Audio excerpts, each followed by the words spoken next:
Okay, sagutin natin tong isang question na mahalaga ba sa isang babae na nabibigyan siya ng material na bagay ng isang lalaki? Para sa akin kasi, bigyan ako or hindi ng asawa ko ng material na bagay, okay lang sa akin. Siyempre, pag binigyan niya ako ng material na bagay, masaya ako. Pero kung di niya ako mabigyan, okay lang din. Para sa akin, ang material na bagay is just temporal. Pwedeng masira, pwedeng maluma.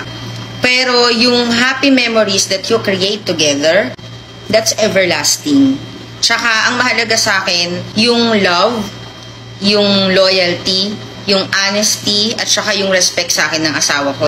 Hindi kasi ako nagdedemand sa asawa ko na halimbawa, galing ka ng abroad, o kailangan pag umuwi ka ng Pilipinas, may dala ka para sa akin. Hindi ako ganun sa kanya. Although nagtatanong siya na, pauwi ako, may gusto ka bang ipabili? May gusto ka ba dito na gusto mong iuwi ko sa'yo dyan sa Pilipinas? Sabi ko sa kanya, hindi mahalaga sa akin yun. Mag-uwi ka sa akin or hindi, okay lang. Kasi ang mahalaga sa akin, umuwi ka lang ng safe, okay na ako. Yun yung sinasabi ko sa asawa ko. Kaya alam na asawa ko, from the very beginning, hindi talaga ako material na babae. Kasi mas mahalaga sa akin is yung memories namin, yung bonding namin together.